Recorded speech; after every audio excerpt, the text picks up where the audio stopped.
Olá, não sei quanto a vocês, mas eu sou muito curioso sobre os assuntos antigos, como os segredos da Bíblia, tabuletas sumérias, acadianas, os Vedas e assuntos que povoam o imaginário das pessoas.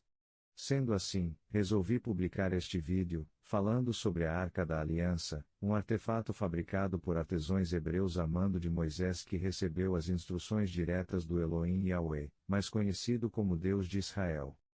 A arca foi fabricada em madeira de acácia e coberta com ouro por dentro e por fora, tendo 2 côvados e meio de largura que equivale a 1,15 m, 1 côvado e meio de profundidade que equivale a 68 centímetros, e 1 côvado e meio de altura. Dentro da arca foram colocadas as tábuas de pedra contendo os 10 mandamentos, o cajado de Arão e um recipiente de ouro contendo o maná, o alimento oferecido por Deus na peregrinação pelo deserto.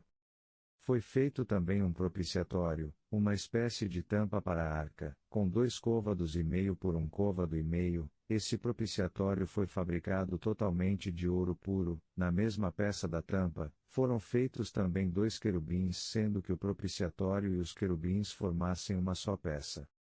Os querubins possuíam asas que as mesmas eram estendidas em direção ao centro do propiciatório de forma a cobrir a tampa e a arca, um querubim de frente para o outro, os 2 em cada extremidade do propiciatório, ficando um espaço entre eles. As faces dos querubins teriam que estar voltadas para o propiciatório, ou seja, olhando para baixo. Desse conjunto de peças, do meio dos querubins o Elohim Yahweh falava com Moisés e Arão, o sumo sacerdote, dando instruções e ordenações para o povo de Israel. Como diz o texto bíblico: Ali virei a ti, e, de cima do propiciatório, do meio dos 2 querubins que estão sobre a arca do testemunho, falarei contigo acerca de tudo o que eu te ordenar para os filhos de Israel. Êxodo 25:22. Quando Moisés entrava na tenda da reunião para se dirigir a ele, ouvia a voz que lhe falava do alto do propiciatório que estava sobre a arca do testemunho, entre os 2 querubins. Assim, pois, falava com ele. Número 789. Mas como era que eles ouviam a voz de Deus? De que forma era transmitido o som da voz do Elohim de Israel? Deus não falava por meio de telepatia ou a voz de Deus vinha de todas as partes, não, a voz vinha do meio dos querubins. Se ele falava do meio dos querubins, um espaço consideravelmente pequeno para uma manifestação de um ser tão grandioso. Algumas pessoas vão dizer, para Deus tudo é possível. Sei que é, mas as respostas não são tão simples assim. Certo tempo atrás, me veio um insight, quando estava assistindo vídeo sobre a Tesla Coil, bobina de Tesla. Na forma mais usual, a bobina é formada por um transformador com núcleo de ar, com um capacitor primário, carregado a uma tensão de alguns kV, se descarregando sobre a bobina primária através de um centelhador. A bobina primária possui poucas espiras de fio grosso, podendo ser cilíndrica, plana ou cônica, e é montada próxima à base da bobina secundária.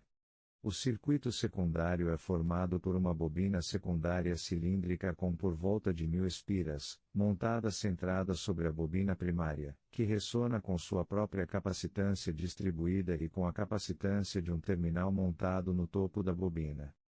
Observei em alguns experimentos que as bobinas tocavam músicas, através do som emitido pelos raios produzidos pelo terminal montado no topo da bobina, mas não fica por aí. Explorando mais vídeos, me deparei com as bobinas reproduzindo voz humana. Aí me veio a imaginação e presunção de que a Arca da Aliança seria uma espécie de capacitor, e o propiciatório com os querubins seria uma suposta Tesla Coil, bobina de Tesla. Cada querubim sendo uma bobina, e suas asas como terminais, emitindo raios elétricos, uma para outra, reproduzindo a voz transmitida da nuvem de Deus que sempre estava sobre a tenda da congregação, consequentemente sobre o propiciatório e sobre a arca. Como consta no texto bíblico: Yahweh disse a Moisés: Fala a Arão teu irmão, que ele não entre em momento algum no santuário, além do véu, diante do propiciatório que está sobre a arca. Poderá morrer, pois apareço sobre o propiciatório, em uma nuvem. Levítico 16 versículo 2. Também me veio a ideia de comparar o som produzido pelos relâmpagos, ou seja, o trovão, com o som produzido pelas bobinas de Tesla, que são a mesma coisa, só que em proporção muito mais elevada.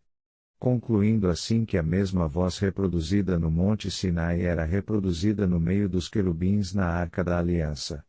Como consta em Êxodo 19:19. Enquanto o barulho da trombeta aumentava, Moisés falava e Deus respondia com voz de trovão. Êxodo 19:19.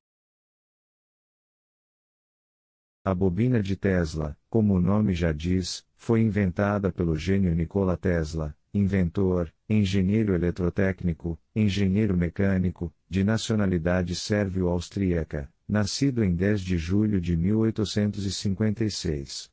Além da bobina, Tesla inventou inúmeras outras invenções que até hoje nos beneficia, morrendo em 7 de janeiro de 1943, sozinho em um quarto de hotel de Nova York, nos Estados Unidos. Obrigado por assistir. Se alguém gostou do conteúdo, comente, dê o like e se inscreva no canal.